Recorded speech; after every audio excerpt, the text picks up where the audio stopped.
Be quite interesting. And I am Michelle Winkel, and I'm the Clinical Director of CiiAT and the honored named editor of this book, although it was a very communal project, including all of our authors, Director Emeritus Lucille Proulx, and Aditi and Christel are here today as authors, Kate Colley, an author of several chapters and very much an editor of our amazing book. And I'm just really excited to have this third of 4 panels. I think that the panels will continue on because they've been so stimulating that we're going to carry on. But for now, we're focused this panel on supervision and research. And I would like to begin by honoring the territory that I'm currently sitting on in Victoria, BC, the Lekwungen People's Territories. I'm grateful to be here. It's finally spring, so I'm even more grateful that we're starting to get some warm weather. And I'm going to start by just letting everyone know that, again, this is really going to be an open conversation, but I'd like to invite audience members to put questions and comments in the chat. Sarah is going to monitor those, and she's technical support as well. So please ask her if you need any help at all with any tech, and the authors will get to focus on the conversation. And then we'll open it up in about half an hour to some casual discussion. If we don't answer your questions from the chat in today's session, we will answer them on social media or through email. So I'm really excited to introduce Lucille Proulx. And Lucille, please, I'm going to ask each author to say 2 to 3 minutes about the chapter, key themes, learnings about your experience with this. And Well, we'll start with Lucille. It was an honor to be asked to write it, and even with my struggle with the Shavarian triangle and being able to use the information over the years to create the squaring of the triangle. Of course, I had some wonderful students that I was supervising. Aditi is here today, and she will be able to tell you a bit more about her experience using the virtual whiteboard. I must admit, I was really pleased and happy to get my copy of the book, which I have right here. But unfortunately, I can't read that small print for more than 5 minutes before it puts me to sleep. So I ordered the Kindle copy, and I'm halfway through reading it now. And I must say there's a lot of good ideas in there that I wish I was back into the fray of doing things so I could put some to work. There's some really nice idea. I like the approach so far of and the experience that people have had with the virtual art therapy and the variety of approaches that were taken and the variety of experiences that people have had. Mm-hmm. The thing that I found was most exciting with my work with Aditi was that working on the whiteboard was just as if the therapist and the client were together in the same room. They were both working on the same piece of paper. They could touch each other's lines. They could, it was the closest one could get, I think, in a virtual experience. And Aditi was really, really an expert at doing it. Yeah. I still can't draw with those little squiggly lines. And your student, your patient, your client was so good at drawing, as you will see as when you read the chapter. Mm-hmm. I think it did a marvelous job pulling it together so far. I have read up to my chapter, and it flows very well. And I was glad to see so much on group, open group, community group, and how to form the communities, because I found teaching virtually with the teaching that I've been doing in Japan, there was such a different kind of experience. Working with the Japanese students in the classroom and working with the same Japanese students virtually. I got to know them all in a different way. I think the verses are kind of a no thing, because they compensate each other. Yes, you can get some things person to person, but you get other things virtually that you don't get person to person. And so I found that was very exciting. Kate, I was really glad to read your chapters, because I remember meeting you when you had started doing online art therapy, and everybody saying that couldn't be done, it wasn't acceptable, and you carried on. And it was wonderful reading your process in your chapter here. I don't know too many of the authors. Michelle, I read yours, and I loved reading what you had to say. And I say I'm plowing through it still. I'm finding it easy to read, easy to understand. And I think anybody reading it will be convinced virtual art therapy is a great thing to do. Well, and I loved that you touched on the idea of that we're really we're in a place now post-COVID, or almost post-COVID, where we're getting to choose what are the greater values in each modality now. Whereas in March 2020, we were all kind of like, okay, let's try to imitate the art studio, the therapeutic art space virtually. And of course, CiiAT has been doing online education for much longer than COVID. So we already had the technology sorted. But in terms of student art therapists and needing to help the clients go from face to virtual, there was so much learning. And I think Dr. Joe's chapter, of course, talking about the students that were learning first in person, face to face, and then virtually, was quite fascinating, because she was able to do the pros and cons of each. And every author in their own way has done that too. So yeah, it's an exciting time, especially because we've kind of come through the other end and can say we all survived. And now where are we going to go? So, well, I'd like to add that you've done a marvelous job for those who weren't there, of course, from sitting in my hot tub with myself and Cheryl Ann and Michelle, and thinking it was time we write a book. And Cheryl Ann had come out with the idea of the reality of virtual art therapy. I see that got dropped out of the title, but that's great.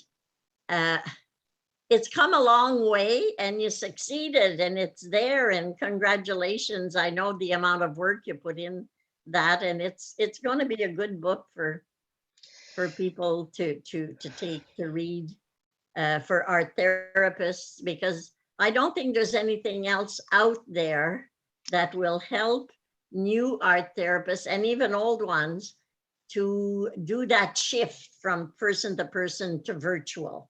Yes. But now there is the new Bible here. Yeah. In being able to do that shift. Thank you. Or the Bhagavad Gita, which would be so. Aditi, please, could you share a few thoughts about what it was like for you to try to concretize this client work? Because I know you've been online for probably longer than several folks here. So I think, it was amazing, because, and it's still going on, like you said, that now we have the option. And I think what was really great about, if you can use the word great with what happened in these last 2 years, perhaps the only thing that we got was the challenge to figure out how you could take something like art therapy online. And no one ever thought about it. It's not in any books. We don't talk about online tools because we never even thought to explore them. And I think the fact that we got this push to try was really exciting, because I think for me, it challenged my own sense of what a therapeutic space looks like. Lucille mentioned the whiteboard. I think that was a magical discovery. I'm not great at it either, but suddenly I realized that when you give a client a new tool, we talk about, for example, the ETC and giving that range to a client to work with or to explore. But this piece of that sort of visual tool is never part of that range, and now it is.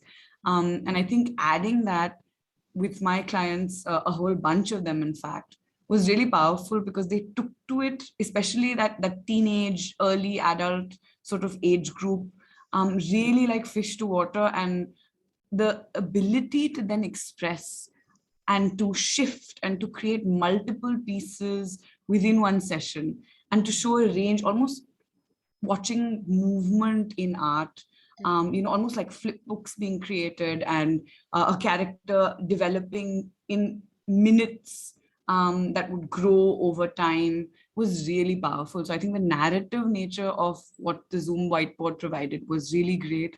Like Lucille said, I think for the first time it felt like you were together.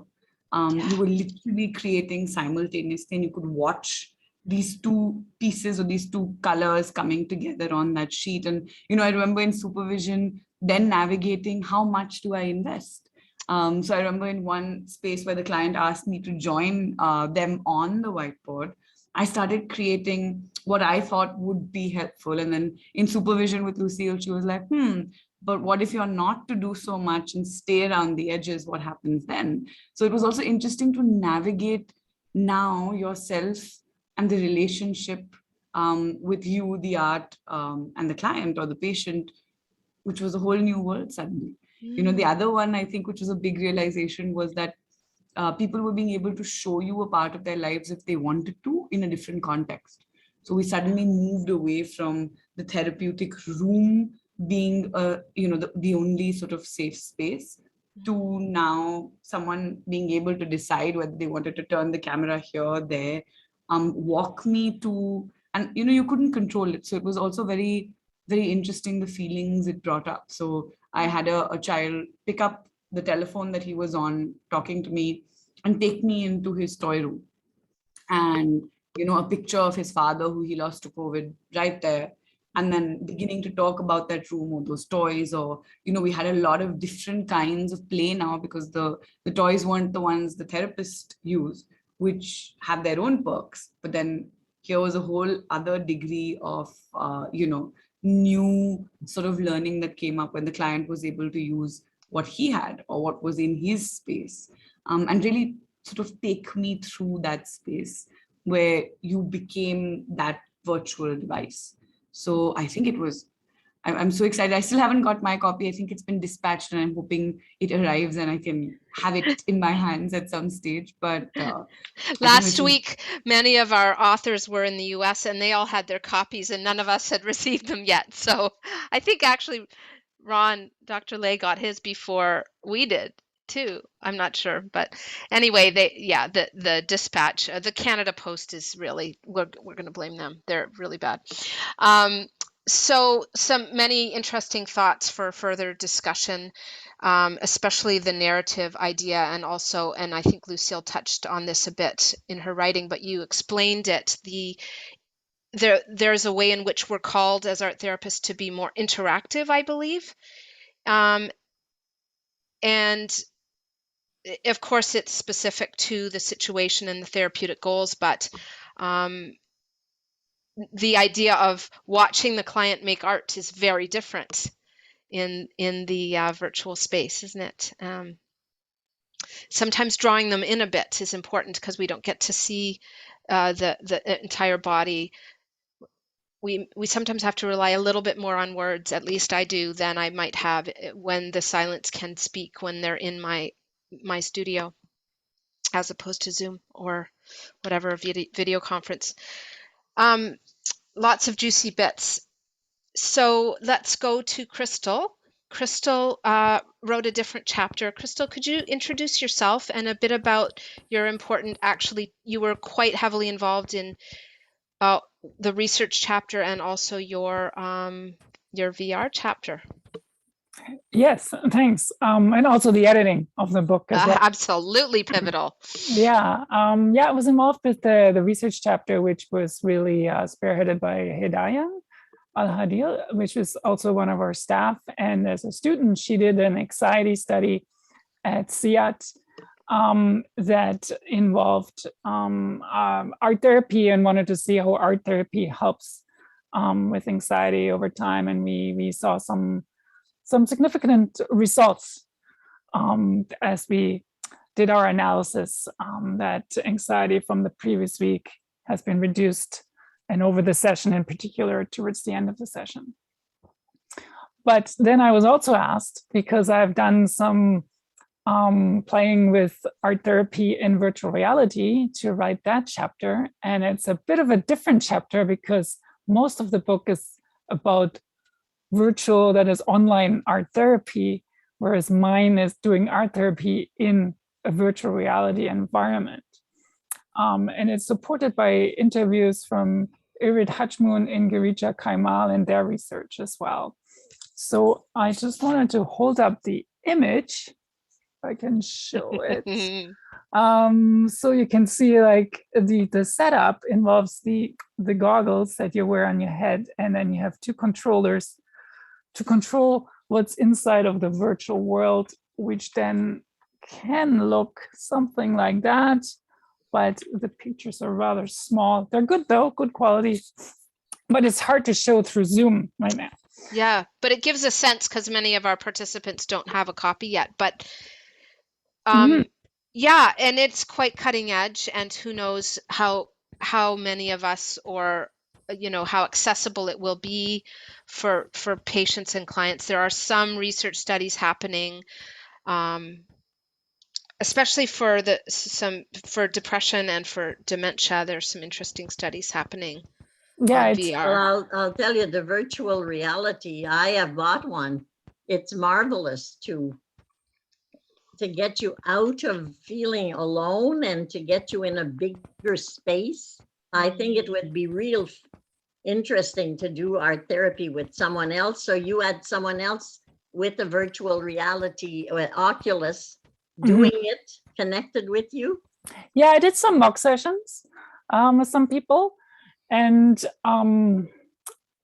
that they were usually very excited about using it. They were younger digital natives in general who didn't have a steep learning curve, because one of the downsides can be the learning curve to go into it, because you have to learn to navigate the space and also the digitalness of it all. But they created great art. And one of the beauties of using this virtual art space is that you really have a huge canvas, like the world around you is your canvas, and you can draw within it in 3D, and you can really engage your body for that. And you can move through the art, and you can put it further away. You can even grab objects, make them smaller, make them larger.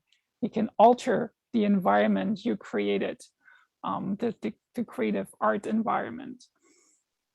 And that's something I really liked. You can also delete parts and then redraw, which brings me some of the things that I really like about digital art in general is the undo capabilities. So you can always go back to a previous state, or so you don't have that, or whatever, you can freely explore without having any anxiety. You might mess it up because you can just do it and like, I don't like it, click. You put it away and you try something new over it. So this is the software that I use with Tiltbrush, and I also installed it on Lucille's Oculus as well. I'll have to try it. I've been traveling with Google Earth.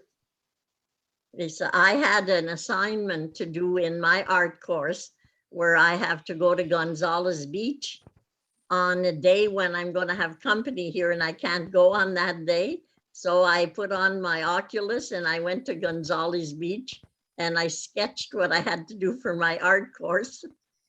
After I visited Gonzales Beach, on my Oculus. It's, Yeah. I Yeah. think it's a marvelous tool to have. And Lucille had a clay building program installed on hers, like with a wheel, and you can build these vases and things, which I tried out that she had. Now, at the same time, I want to say it's not something that replaces traditional art materials and tools. It's just a new tool in the tool set that we can use as well. It's not supposed to push anything away, and it might work really great with some clients and might not be the right thing for others. Like, it really depends on the situation and on the person. And it's a really good caveat. Thanks, Christel. The big advantage is that they don't have to bring that piece of paper home, or you can store it digitally, but you don't have this piece of paper then that you have to deal with. At the same time, because it's a 3D object that you create, a 3D huge sculpture, you can only save it within the program. You can do a screenshot of it, but that would be in 2D then. There's a limitation in how much you can keep it. A client might not be able to take it home more so than a picture of it. Mm-hmm. Let's open it up for discussion. Everyone, feel free to unmute yourself and ask questions, or put them in the chat, whatever makes you more comfortable. I'm really curious about the undo function. And Aditi, I know that was a discovery of yours as well, in the way that Christel brought it up. Can you share a bit about your observations? Because you've done art therapy face-to-face quite a while before you did the online. So what were your thoughts about that? So I think, like I said, I think it was exciting to know, and exactly, I mean, what Christel said was that we got an additional tool that we would have never found otherwise, perhaps, or maybe we would have in time, but not the way we did. You know, we were sort of pushed to say, find these tools, and this is all you get to use for some time. Now it becomes a part of a larger toolbox. Then it was the entire toolbox. And I think the undo function was very exciting because that's something I've never liked on paper. So I love, you know, when we don't really have the erasers, or they're there, but they aren't really used and they aren't valued because it's not about our product. And if someone does pick up an eraser, you know, it's interesting to see why and what motivates them to sort of fix and edit. But it's very different, I think, on an online platform. It's not so much about aesthetic when they undo. It's also about an emotion, and it's also about momentum and movement, and that's what I found. So very often when someone was narrating and, you know, creating something they wanted to, and I found there was strong emotion around it, whether it was anger or frustration at the art, at the person that was represented, or at the situation that was represented, or at me.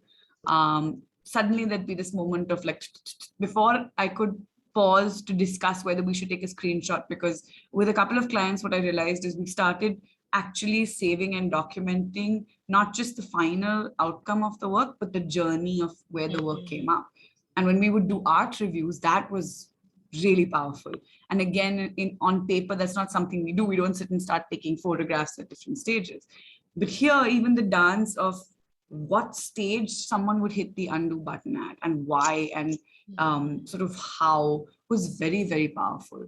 And then when it was discussed later, because when you go back and you see the series, you suddenly see something building, it going away, and then maybe the entire thing being brought back or edited or drawn over. You know, I had a client who figured out how to get other pictures onto Zoom and almost create collages, superimpose, and then paint over them. And then you'd have the original buried somewhere, which was undone previously, but then brought back, you know, to sort of underlie the rest of the images that were superimposed. So I think there was a lot of excitement around how the undo button was used, and not necessarily because I don't like this and I'm erasing it. And so the erase versus undo was really powerful for me as an experience. Thank you. And I'm sure incredibly powerful for the client, just having that ability to be comfortable with the technology, but using it to execute their their own therapeutic process. Yeah, it's really turning that idea on its head. It's exciting. Oh, so much fun. Anyone have any questions or comments they'd like to bring forward to any of these three authors? I was surprised at the level of transference that resonated in the work that Aditi was doing. Also in the work that I did with, what's her name, the found objects? With Marilyn, she wasn't able Marilyn. to be here today. Yeah. Yes, with Marilyn. It was like a discovery, because when we studied about transference and countertransference, it was always Freud's connection with people and how they connected, and Jung's approaches. Nobody had ever done it virtually, and in this distance work. And it's amazing that even with millions of miles away from each other, we can connect in that transferential manner. Yeah, it's more still about the relationship, isn't it? And not necessarily about the physical distance. Yeah. And sometimes locating ourselves in where we are is helpful in not forgetting how far apart we might be, I feel like Aditi's just across the room, but in fact, she's really in an entirely other world at this moment. Yeah. And this is digressing a little, perhaps because my contribution to the book was more centered around, virtual art in a therapeutic context. But another discovery I did have over the last couple of years was that we started doing these Instagram well-being art therapy lives. And I remember when we thought of the idea, it was ridiculous, because we were like, would they watch us do the art? Would they be able to create? Because the concept of, again, group therapy was so different. And we did about, I don't even know how many, 2,000 over the year. And it was so powerful to see on a live platform, which means the only way the others were connecting to us was by typing. That they were sharing the art they had created. And, I can't even imagine with, let's say, a VR set, what that would have looked like. I think that would have been, amazing possibilities there. So I think it's actually really exciting that now we can choose when and if we get to be in person, if we'd like to bring some of this in, where would it add value? And it doesn't replace in-person therapy, but the fact that we've discovered this, I think it's really, really exciting. Yeah. Well, and it brings me back to, in March of 2020, we all just assumed because we had the technology, we could go virtual face-to-face and see each other. And does that always merit being able to do it? So I know, Kate, you bring this up because you've been doing this for decades, and the chat functions can be very more suitable for some clients than the video platform. When we started out trying to develop a method for doing art therapy online, video was not an option. It just wasn't possible 20 years ago. So that forced us to explore the potential of not what we would call no-site therapeutic situations. And out of that came a lot of understanding of the pros and cons. Like you've been saying, there are benefits to not being seen. And something that I found really interesting back then, when online or any kind of distance therapy was so controversial, was that clients really liked the idea. And it was the therapists who thought it was dangerous or not correct. And so I sort of sided with the clients and began exploring what the clients were seeing as benefits to increase privacy and that kind of thing. And that's less of an issue now, but it's still something that I think is worth thinking about. Mm-hmm. Thank you. Kate, May I say something else while I'm just sort of please. thinking back to that? I did a lot of research, which was research and development, you know, trying to figure out the best way to do art therapy online. But I also did a lot of library research, trying to learn from researchers in other fields who were studying distance communication. And out of that, and this is in my chapter, if you're interested, out of that came this sort of aha for me. What researchers discovered across many, many fields is that we humans are such good communicators that we will communicate and do our best to establish intimacy no matter what we have. You know, whether it's, you know, we're just so good at it. And I think that well, I mean, that is, we're reading this book and seeing all the different ways that people have been doing virtual art therapy is a testament to that. Is a testament to how amazing we are as human beings when we want to connect with other people. I love that. I love that. And oftentimes the client's reason for coming to art therapy is relationship based, right? Yes. And it's the core of the work that we do, even though art is a big piece of that. It's in the service of that relationship. Yeah. That's valuable. Something yes. in the virtual reality world, though, like building the relationship with the client, you got to build it before you enter the virtual reality world, usually, because once they put on the goggles, they don't actually see the therapist anymore. Yeah. You can follow the client on a screen. You can project what they see onto a screen, so you follow what they do. But they don't really see you anymore in the space at this point of technology. It might change in the future. But yeah, so the recommendation is to first actually have a working relationship with a person before you go into the VR world. Wonderful. And there's been some smaller studies that found a similar outcome. If there's the option to meet your client face to face for one session and then go online, that seems to have some value. But many of us are not doing that at all, not only because of COVID, but because of the client's wish or distance or innumerable other reasons. Good point, Christel. So we have a question from Kate about dealing with the challenges of inequities in access to technology, especially those that are marginalized. Great question. Does anyone want to tackle that one? Any of the authors want to start? I'd be happy to jump in if Please.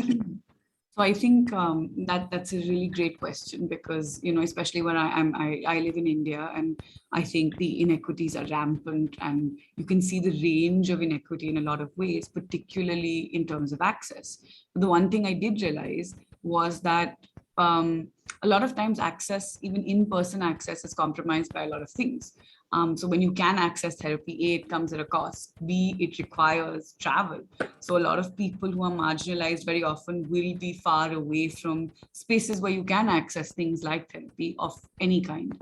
So I think one thing I learned with technology is because technology has also become a lot more affordable.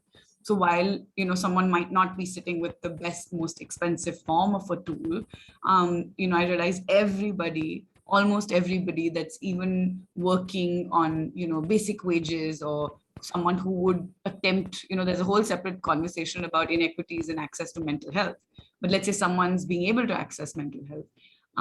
A lot of times just having that little phone, whatever that device was, to be able to log in, whether it's to chat with a therapist, whether it's to get on a video call. This generation or this era where people of all kinds from every little part of the world are being able to use Instagram or TikTok or all of these platforms. I think that really paved and created a gateway, and in some ways I think also gave more access to therapists, which conventionally they didn't have, because I think Kate said that we were scared. Therapists were scared and didn't understand the concept of going online without good reason and logic. Why would you go online unless you absolutely had to? So that for me was an interesting interplay of, where sometimes it actually gave more access. And yeah, I think we got to explore a little bit of that even it could be different tools though. So someone might not have access to a certain, let's say a VR headset or, a video call necessarily, but you might still be able to do it if they have a phone or access to a conversation to you. So I think it also came with its pros actually in terms of access for me. Hidayah writes about that also in her chapter about clients feeling that they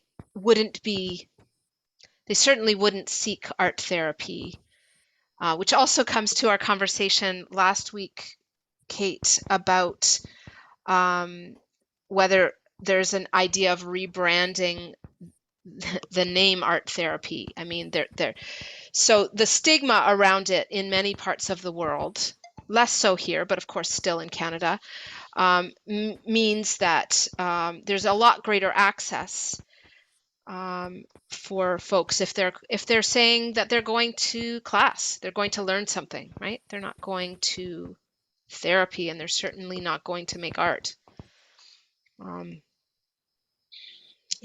So the other piece is the bandwidth and the willingness of the art therapist to be flexible with the technology. So if the client is in a really remote place in Canada or in another part of the world and doesn't, can they just click off? And last week's panel, the Loyola folks who were the therapists were on camera, and all of their clients were off camera because they were incarcerated, so they weren't allowed to be visible. And so that shifting that power balance was pretty fascinating. So I do see a second question from Kate about storing the virtual work with clients produced over a period of time. We can answer that pretty quickly in social media, but if anyone wants to do a very short answer, maybe Aditi, would you mind answering that quickly? Like especially because you had volumes and volumes of narrative digital imagery. How do you store it safely, at least what are your laws in India? So I think what we were able to do was just literally get consent to save and store from, if it was a minor, then from the parent and child both. If it was an adult, then of course them themselves. And we would just store it on our devices, but a device that was locked, only accessible by you, stored in a folder, dated, and then kind of kept there, like you would save physical copies for the same duration that you were meant to retain those physical copies. I think the consent became really, really important here. And I think there was a lot around ethics of, the therapists themselves, because really enforcing consent is hard in any case. But that is essentially, it was quite simple once you got that consent to just have a folder of each client there for yourself, well stored with dates, documented. And I think that really, really helped. So, and it makes it easier to do art reviews when the time is coming, or to observe the progress with the client. And consent is very much about what the client understands. So getting into PAPITA and HIPAA compliance, saying it in very clear, simple language. What does that look like? Well, I'm not going to do a screenshot without telling you that I'm doing a screenshot. I'm not going to post it on social media, whatever. But I'm also probably not going to accept your Facebook request. Everyone has their own ways, but So thank you, Aditi. Kim is writing, and just so you know, we're going to just take a couple more minutes, and then we will close and invite the authors to hang out for a few more minutes if they'd like. Thanks, Kim. You haven't got the book yet. You're wondering about current research on virtual supervision for individual and groups. Great question. Does anyone want to take a stab at that? I wonder, actually, Ron, over in Singapore, do you have anything to add? Are you doing any supervision with your student body virtually? Have you had to pivot with COVID? Well, over here, we had something called the circuit breaker, kind of like the equivalent of the lockdown. And so we've tried to be as in-person as you can, as possible. And so there were some periods where we had to meet with students individually online. And so I only do the research supervision. So some of that was obviously online, but Daniel would have been providing supervision online. Yeah. Like, I do have some other comments, not Please. necessarily related to this. Mm-hmm. I just want to say thank you very much for writing this very important text, because I think there is a difference between journal articles versus a book. And it's great to have a book, to have the therapist, alumni, and art therapist referred to. I really think this just might be one book in a series, because already from today, we can see that there's so many different aspects and layers and complexities. And I really love the idea of picking up on the positives and the advantages of COVID. Because I know for a long time, there was a lot of grumbling and groaning about all these restrictions, but there are incredible advantages, and we have been seeing it here. And as a whole, I see Singapore as very tech savvy. And I'm not sure if you're aware, but in February 2019, there was a DICATS conference. It was a 24-hour online conference. And it was kind of like an introduction to some of these ideas, but we had no idea it was actually going to be a reality. It's true. It's true. Right? Yeah. And so it was a live 24-hour arts therapy conference that was held around the world. But I do want to say something interesting for us is we've been able to be involved with very interesting community collaborative arts projects, and really tap into some groups of people where during the pandemic, especially, we wouldn't have had access. And so that access happened online, and it was incredible. It was so, it wasn't just empowering, it was educational. And I mean, it really did change the power differential, because we had some seniors, older adults, who were encouraging our students to talk and to share their artwork and stuff. I mean, it was just absolutely incredible. So I think, yeah, there's so much potential. So I'm very curious to see where all this is going to head. Yeah, thank you for that, for those comments. Kate Colley, actually, and one of her collaborators, Sarah Hankinson, were speaking with us at that DICATS conference. And I kind of had forgotten about that, and just realizing there was a little foreboding there. Hey, that was, and I think we all know that there's, the world is changing so quickly that there could be more of these events that happen, situations that require us to be so innovative and to be comfortable with the technology so that we can serve our clients the best way we can.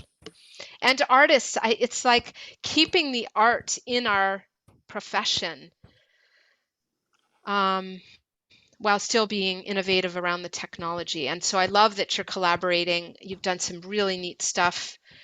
Pamela Whitaker was over there, I believe, doing some stuff, and you've had a lot of interesting artists in residence.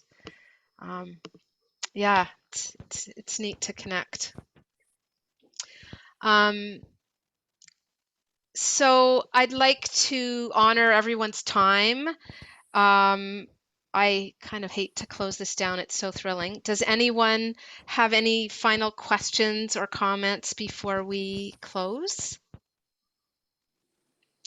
There are, the last two panels were very stimulating as well. Last week's on the group process, and we had many authors there. So it has been recorded, and Sarah can send a copy to anyone who asks. And then we have another panel in a couple of weeks. It's also painfully early for those in Asia, but beautiful for those of us, 4 o'clock in the afternoon. So I hope to see you all at that as well. Thank you for coming. And we'll be in touch. We've decided some of the other authors want to carry on this conversation, kind of like you're saying, Ron. This is a sort of step one. Let's see where we go with this profession. Okay, goodbye, everyone. Thank you very much. Bye. Thank you. Thank you. It was nice seeing everybody. Bye-bye. Thank you.